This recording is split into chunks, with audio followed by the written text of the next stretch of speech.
Como comentamos en el capítulo anterior, la enfermedad glomerular es el resultado de muchas enfermedades y puede ser sintomática, causar fracaso renal agudo o enfermedad renal crónica avanzada. Entre sus manifestaciones clínicas destacaba la hematuria, un signo inespecífico de enfermedad que se caracteriza por la presencia de hematíes en la orina y cuya procedencia puede ser desde el meato urinario hasta el glomérulo. Se dice que la hematuria es macroscópica cuando se objetiva a simple vista y microscópica cuando se objetiva mediante microscopía o tiras reactivas en la orina. En este capítulo trataremos la hematuria glomerular, caracterizada por su coloración, la ausencia de coágulos y la presencia de hematíes con una morfología atípica que analizaremos en detalle. Además, comentaremos punto por punto la aproximación etiológica que debe hacerse ante la sospecha de enfermedad glomerular, aunando hallazgos clínicos y analíticos para alcanzar el diagnóstico etiológico. Este es el segundo y último capítulo sobre enfermedad glomerular. En él trataremos las generalidades de la hematuria y hablaremos del síndrome nefrítico, las glomerulonefritis y la hematuria glomerular aislada. ¡Comenzamos!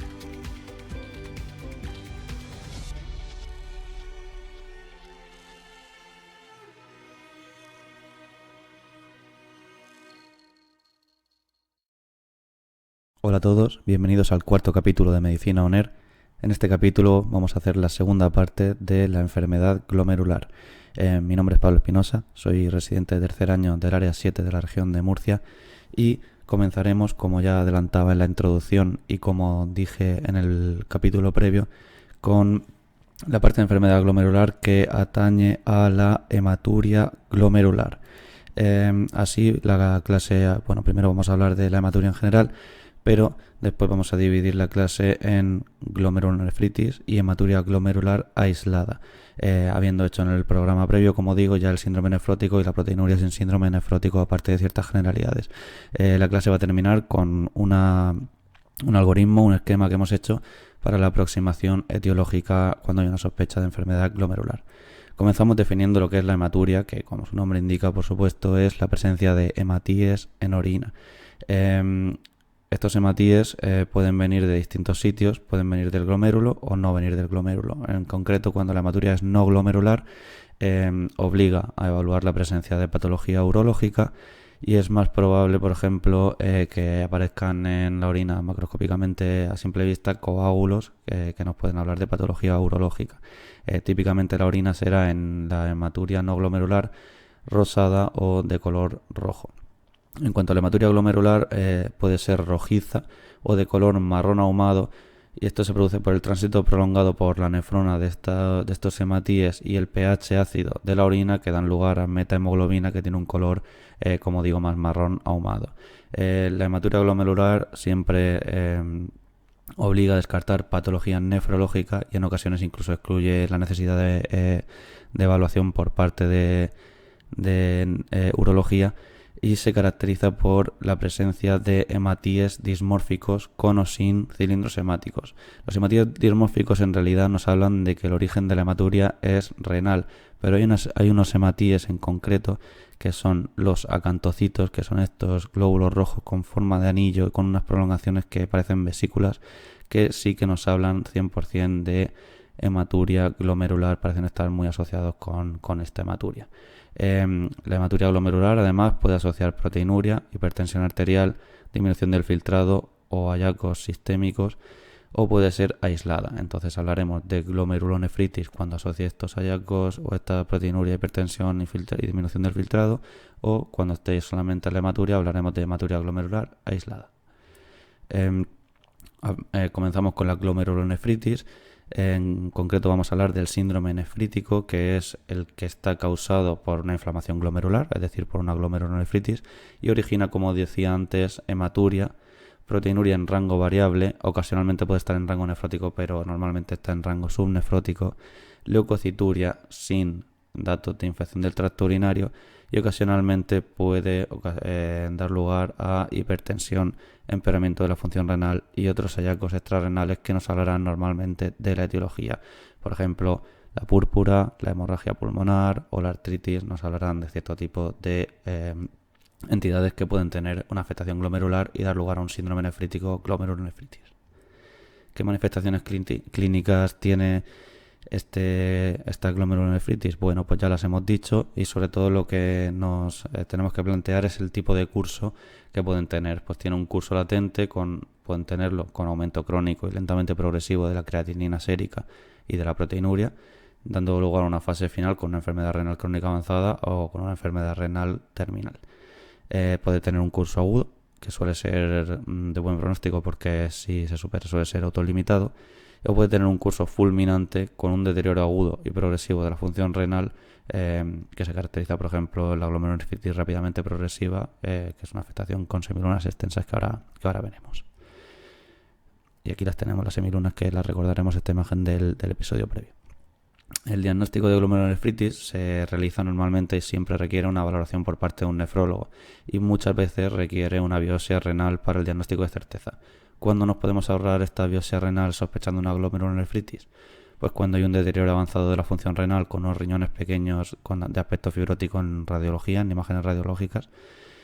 Cuando la función renal es normal, la serología es normal y la hematuria presenta una proteinuria menor de 500 miligramos al día, podemos optar por una actitud más de observación, ya que es poco probable que haya un tratamiento específico para tratar esta condición, ya que la función renal es normal, la serología es normal, la hematuria y la proteinuria son leves. ¿Qué test de laboratorio nos pueden ser útiles a la hora del diagnóstico de glomerulonefritis? Pues los niveles de C3 y C4, ahora veremos por qué. Los anticuerpos anticitoplasma de neutrófilo, los anticuerpos antimembrana basal glomerular, los ANA, los anti-DNS-DS, algunas serologías como la del virus de la hepatitis C o del virus de la hepatitis B y del VIH, las cadenas ligeras libres o técnicas como la inmunofijación sérica, medir las crioglobulinas en clínicas de vasculitis o historia, o incluso en pacientes con historia de virus de la hepatitis C que tengamos sospecha de afectación glomerular, y hacer estudios de infecciones, pues ya sea por signos infecciosos en caso de las glomerulonefritis infecciosas que ahora veremos. Entonces, siempre evaluación por nefrología, biopsias renales muchas veces, salvo en los casos que hemos comentado, y algunos test de laboratorio que tenemos que tener en cuenta. Las etiologías de la glomerulonefritis tienen utilidad algunas pruebas complementarias que nos van a dar sospechas diagnósticas. Por ejemplo, los niveles de complemento, como decía. Ahora lo veremos más detenidamente, pero son normales en la enfermedad antimembrana basal glomerular, que ahora la veremos, en la glomerulonefritis postinmune, por ejemplo, y también la rápidamente progresiva tipo 1 y la tipo 3. Ahora lo veremos todo más detenidamente. Y están descendidos, ahora también lo veremos, en la glomerulonefritis que cursan con inmunocomplejos, excepto la glomerulonefritis mesangial IgA o la nefropatía IgA, que es lo mismo.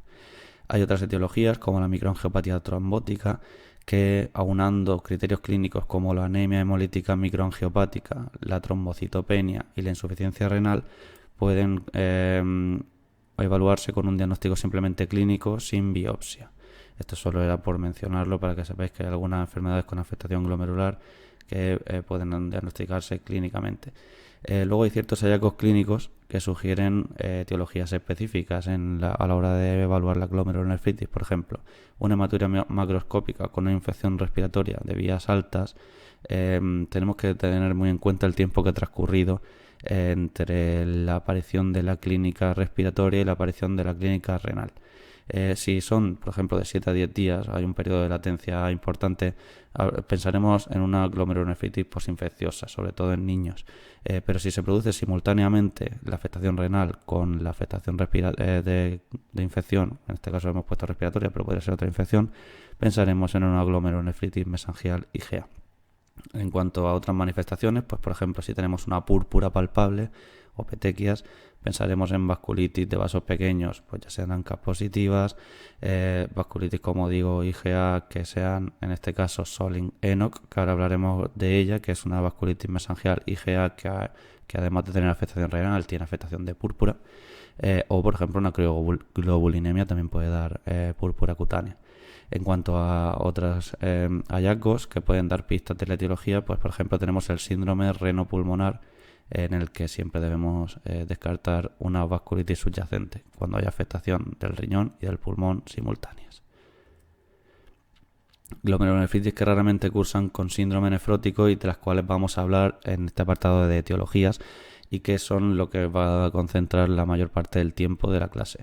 Son la glomerulonefritis membranoproliferativa, que también se llama mesangiocapilar, la glomerulonefritis rápidamente progresiva, que también se llama proliferativa extracapilar, la glomerulonefritis postinfecciosa, que es proliferativa endocapilar también, y la glomerulonefritis mesangial IgA, que también se llama proliferativa mesangial. Estas 4 descripciones histológicas van a ser las que ocupen la mayor parte de la clase, y todas ellas pueden ser primarias o secundarias a otras patologías y pueden ser el diagnóstico histológico que nos dé la clave para diagnosticar la glomerulonefritis, ya sea primaria o secundaria a otros procesos. Comenzamos con la glomerulonefritis membranoproliferativa.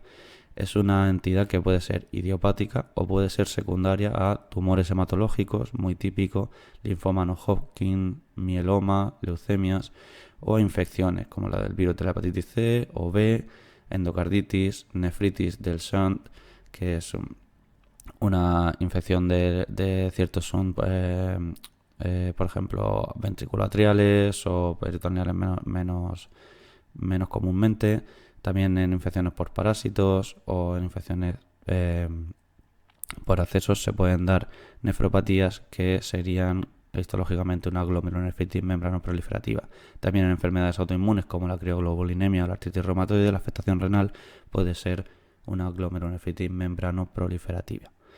¿Cómo se clasifica esta glomerulonefritis? Bueno, hay 2 maneras. Esto solo lo voy a mencionar para mencionar un poquito para qué sirve el complemento en el diagnóstico.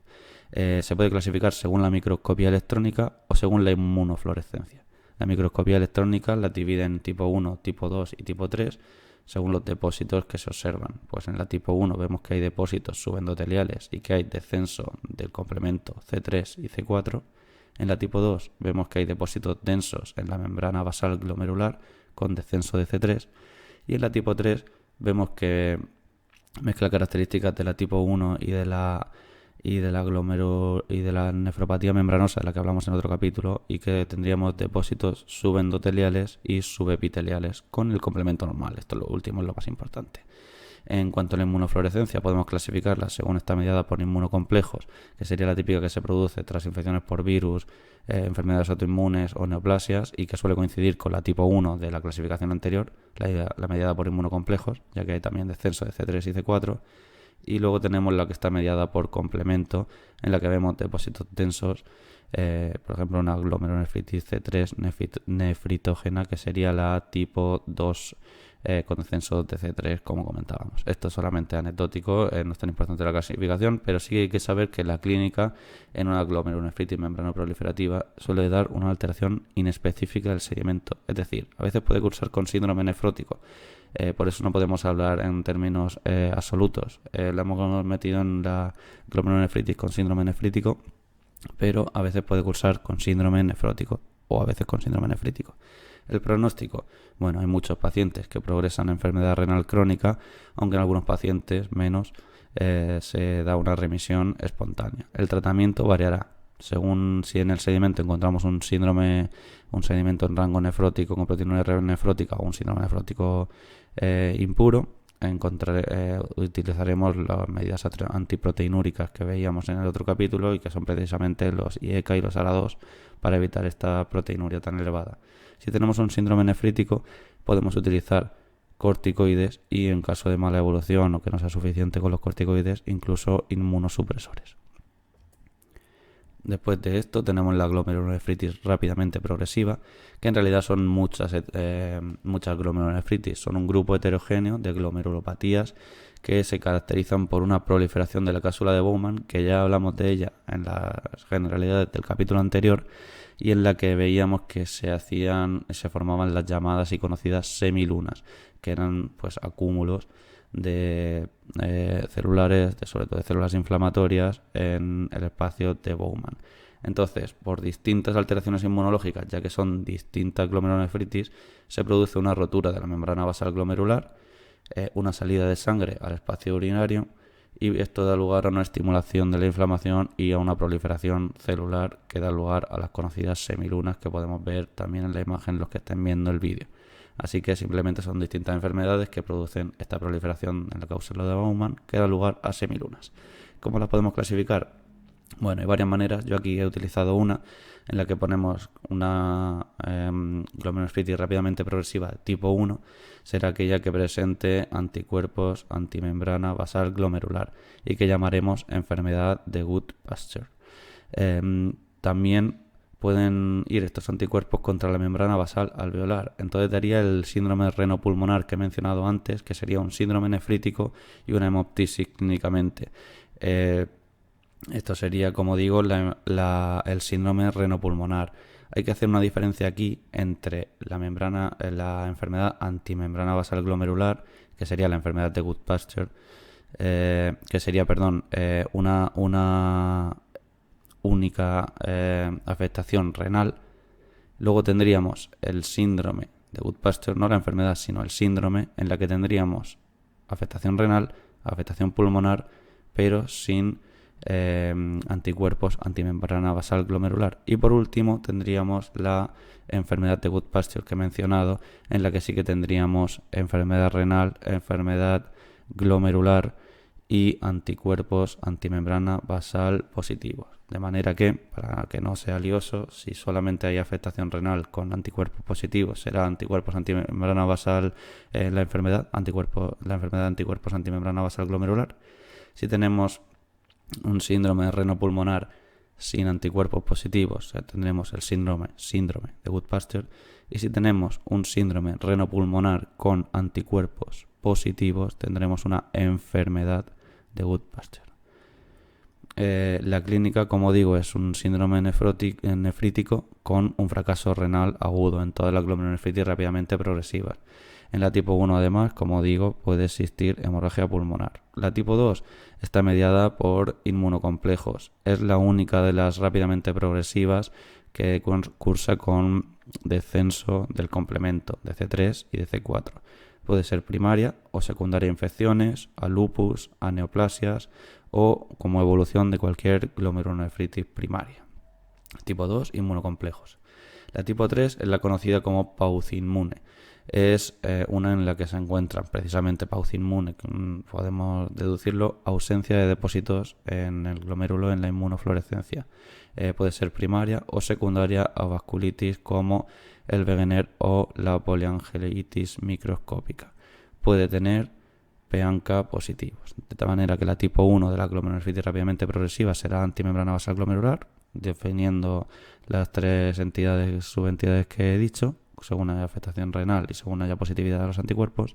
La tipo 2 será una mediada por inmunocomplejos con descenso de complemento, y la tipo 3 la pauciinmune relacionada con vasculitis muchas veces y con PANCA positivos. Clínica, como digo y como he adelantado, en todas síndrome nefrítico y fracaso renal agudo, y en la 1 hemorragia pulmonar. El pronóstico de esta glomerulonefritis es malo y tiene una gran progresión a enfermedad renal crónica.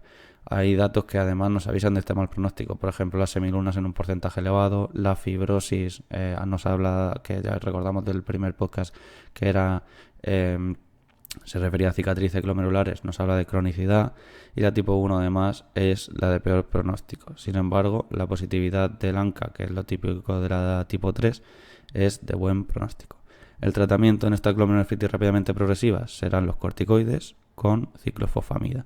La tipo 1, además, si tiene mala evolución, se puede hacer plasmaféresis. Corticoides con ciclofosfamida y plasmaféresis en tipo 1 con mala evolución. Comenzamos y ya terminamos con esta segunda parte, las glomerulonefritis asociadas a infecciones. Empezamos con la glomerulonefritis posinfecciosa, que es la que se produce por una formación de inmunocomplejos tras una infección, normalmente por estreptococo, faringeas o cutáneas, también puede ser por estafilococo, que son cutáneas, y raramente por otros gram negativos como pseudomonas, escherichia, yersinia, en la que se produce una activación del complemento, por lo tanto el complemento estará descendido, y un reclutamiento de neutrófilos que van al glomérulo y producen esta inflamación. Así que una enfermedad estreptocócica normalmente, o estafilocócica, o de algún gram negativo, puede dar lugar a una afectación glomerular por este método. ¿Cuál es la clínica? Pues una glomerulonefritis normalmente aguda, que puede cursar incluso con edema, con orinas oscuras y hematuria macroscópica, con un periodo de latencia entre la infección y la clínica renal de 7 a 10 días o de 10 a 14 días según el autor y según si es el primer episodio o recidivante, ya que en los siguientes episodios que puede hacer la persona se puede acortar el periodo de latencia, pero hay un periodo de latencia de 7 a 10 días más o menos tras la infección. Es más frecuente en la infancia y en varones. Esto también es importante. Glomerulonefritis aguda, periodo de latencia, infancia y varones.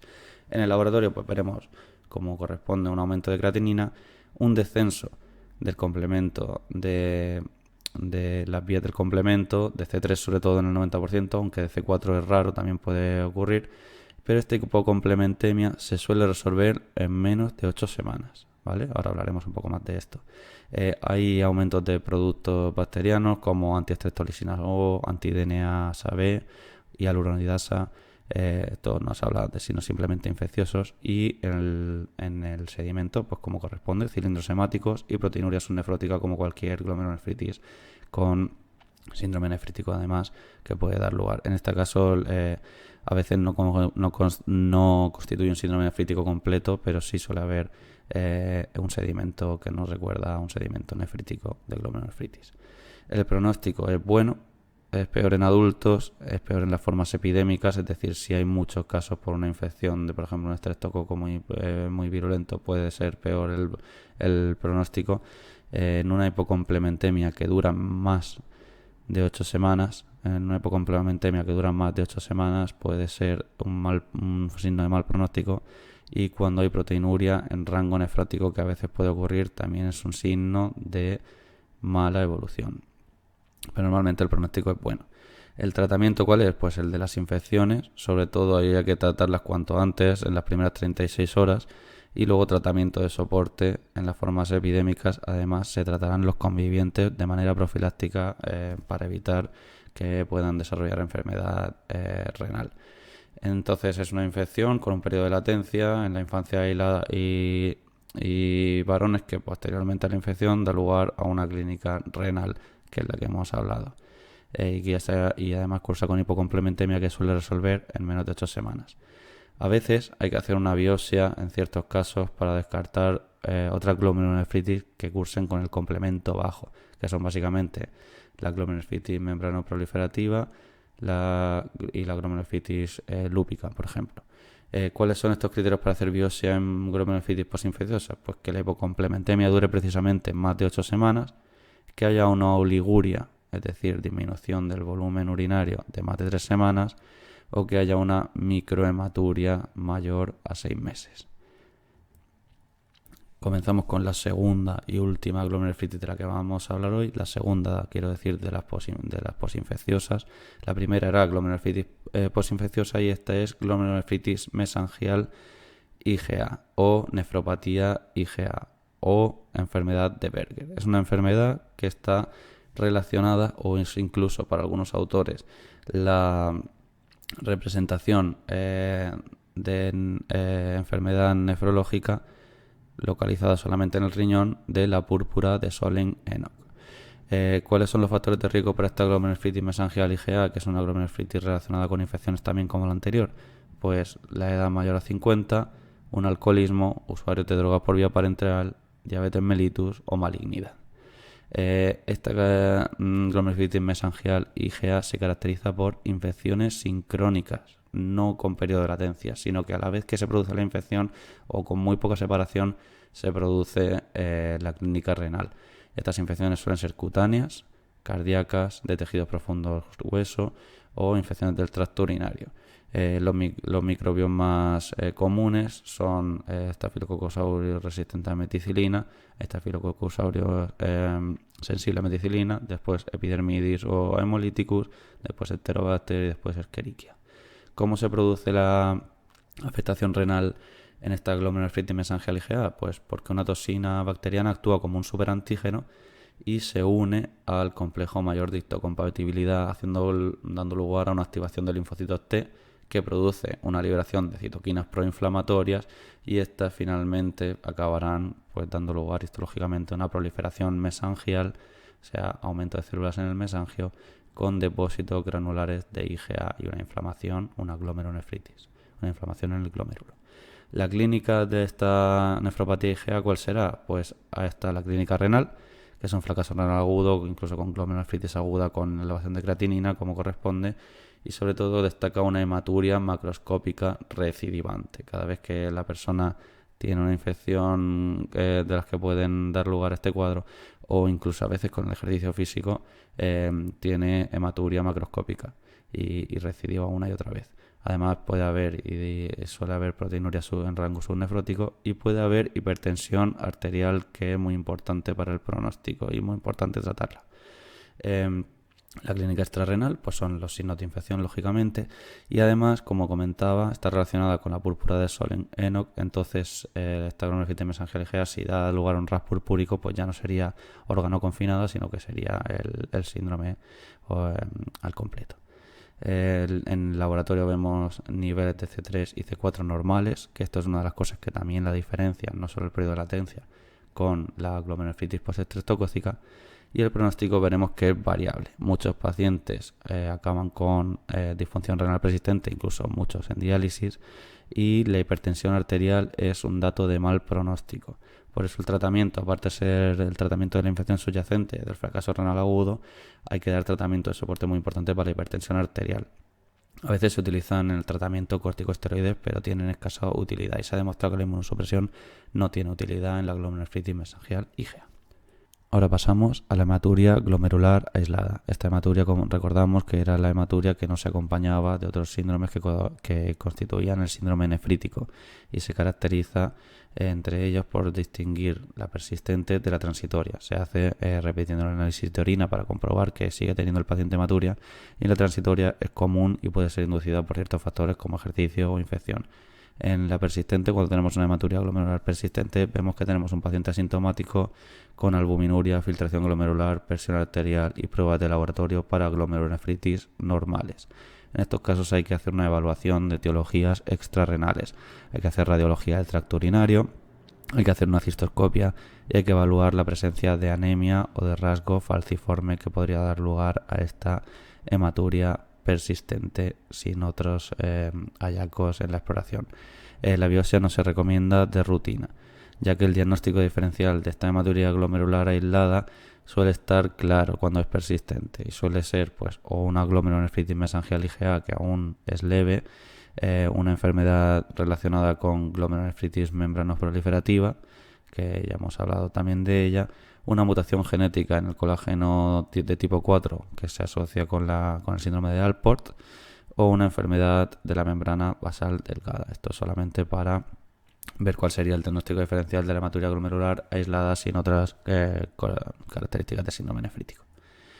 Ahora vamos a hablar quizá de lo más importante de las dos clases, que realmente tras dos clases tan teóricas y tan densas, ¿qué debemos hacer cuando sospechemos que un paciente que tenemos delante tiene una enfermedad glomerular? Lo sospecharemos pues porque tiene una proteinuria de tipo albuminuria, ya sea en rango nefrótico o no, y porque tiene hematitis dimórficos con o sin cilindros, y sobre todo destacando la presencia de acantocitos, como hemos comentado, y además por la clínica que ya comentamos en el primer podcast y que además es muy importante para la sospecha de esta etiología. ¿Qué haremos? Pues bueno, en primer lugar nos tenemos que preguntar si el paciente tiene síndrome nefrótico. Si tiene el paciente un síndrome nefrótico puro, además de las tres etiologías de las que hablamos a nivel histológico en el pasado podcast, la enfermedad de cambios mínimos, la glomerulosclerosis focal y segmentaria y la nefropatía membranosa, pues puede tener una causa primaria para estas glomerulonefritis, que pueden ser secundarias, entre lupus eritematoso sistémico, diabetes mellitus, amiloidosis, crioglobulinemia, o si está embarazada la paciente, preeclampsia. Principalmente habría otras causas, pero principalmente cuando tenemos delante un síndrome nefrótico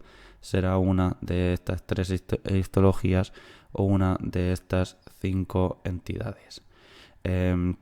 Después de ello, cuando descartamos o confirmamos que tiene síndrome nefrótico, vemos a ver si tiene un descenso del complemento. ¿Qué patologías glomerulares cursan con descenso del complemento? Pues muy fácil. La glomerulonefritis postinfecciosa o postestreptocócica, como la he nombrado aquí, pero postinfecciosa, no así la nefropatía IgA. la glomerulonefritis membranoproliferativa y la glomerulonefritis rápidamente progresiva de tipo 2. Eso en cuanto a histologías de glomerulonefritis. ¿Qué más cursa con afectación glomerular y descenso del complemento? El ateroembolismo renal y otras patologías como el lupus, la nefropatía por endocarditis, la nefropatía por Shunt, la sepsis o la crioglobulinemia. Estas etiologías secundarias para la afectación renal con descenso del complemento se resumen en el acrónimo LES-C, LES Complement, por lupus, endocarditis, shunt, sepsis y crioglobulinemia. Una vez que nos hemos preguntado si hay descenso del complemento, venimos a ver la clínica típica acompañante, que por ejemplo hablamos en la nefropatía membranosa de que era muy fácil la trombosis, nefropatía membranosa se trombosa, luego en las glomerulonefritis relacionadas con infecciones, pues si hay infecciones, en sospecha de vasculitis si hay púrpura o petequias, o en otras sospechas de otro tipo de vasculitis, enfermedad de Goodpasture o de síndrome de Goodpasture si hay un síndrome renopulmonar. Por último, después de la clínica acompañante, hablaremos o pensaremos si el paciente tiene anticuerpos positivos para el citoplasma de neutrófilos, que se dividen en C-ANCA o P-ANCA. Cuando hay una positividad para los C-ANCA, es más típica la granulomatosis con poliangiitis, que es el Wegener, o la granulomatosis eosinofílica con poliangiitis, que también menos típico, pero podría tener C-ANCA positivos. El Churg-Strauss. En presencia de P-ANCA positivos, pues como hemos visto, la glomerulonefritis rápidamente progresiva de tipo 3 tiene P-ANCA positivos. Luego la PAN, la poliarteritis nodosa microscópica, también puede tener P-ANCA positivos, y de nuevo la granulomatosis eosinofílica con poliangiitis, el Churg-Strauss, también puede tener P-ANCA, de manera que C-ANCA nos da un diagnóstico diferencial y P-ANCA otro. Así que cuando tengamos un paciente con sospecha de enfermedad glomerular, ya sea por las características del sedimento o por la clínica o por ambas, debemos preguntarnos si tiene síndrome nefrótico, si tiene un descenso de complemento, cuál es su clínica acompañante y factores predisponentes, y si tienen positividad para los anticitoplasma de neutrófilo.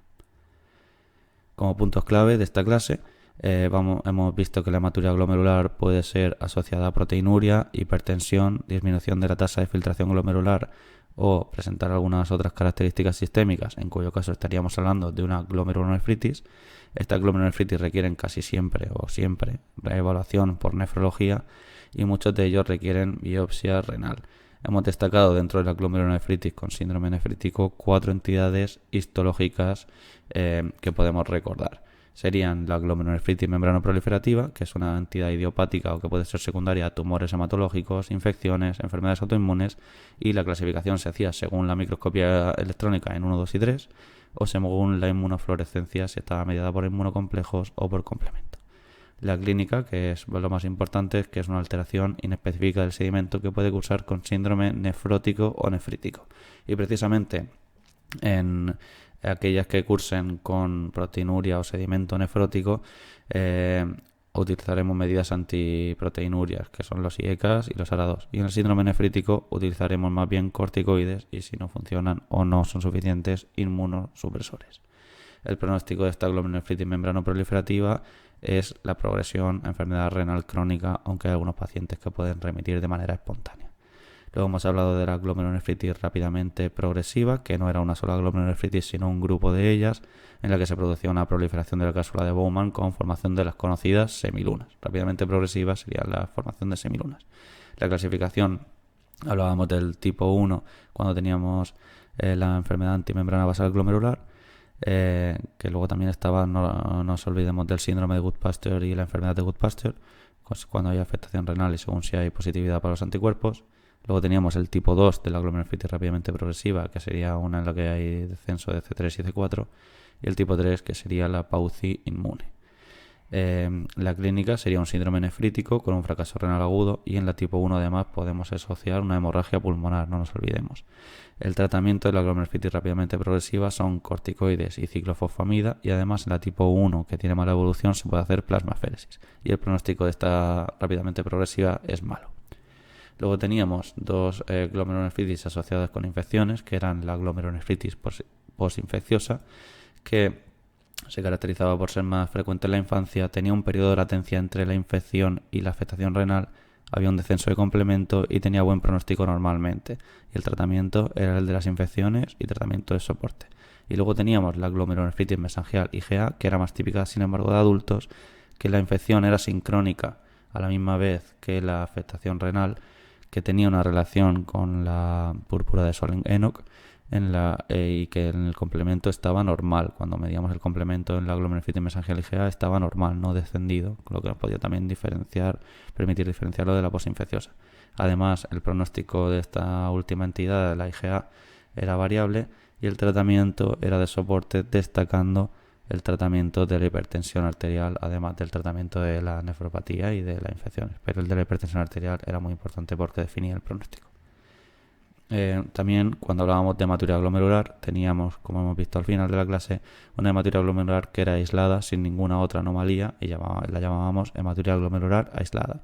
Normalmente estos pacientes no precisaban biopsia, ya que el diagnóstico diferencial, si era una hematuria persistente, era claro: la glomerulonefritis mesangial IgA leve, la relacionada con glomerulonefritis membranoproliferativa, la mutación del colágeno tipo 4 presente en el síndrome de Alport, o la enfermedad de la membrana basal delgada, como diagnósticos diferenciales de hematuria glomerular aislada persistente. En cuanto a la aproximación etiológica ante la sospecha de enfermedad glomerular, pasaba siempre por definir si había presencia o no de síndrome nefrótico, definir si había descenso de los niveles de complementos, definir la clínica acompañante y evaluar la presencia de anticuerpos anticitoplasma de neutrófilos. Y esto ha sido todo. Este es el final de 2 capítulos muy intensos, un poco difíciles sobre enfermedad glomerular, aunque pueden ser muy rentables, ya que nos han dado una visión amplia de toda la patología que luego podemos concretar con el estudio individual de cada uno ante la sospecha clínica que tengamos ya un poco más centrada en nuestro paciente. Os queremos agradecer de corazón la atención que está teniendo todo nuestro proyecto y la gran acogida que está teniendo tanto en nuestro Instagram como en nuestros canales de Spotify y YouTube. Y aquí seguiremos subiendo contenido para vosotros, para acercar la actualización médica a todos los profesionales de todos los rincones. Muchísimas gracias y nos vemos en el próximo capítulo de Medicina On Air.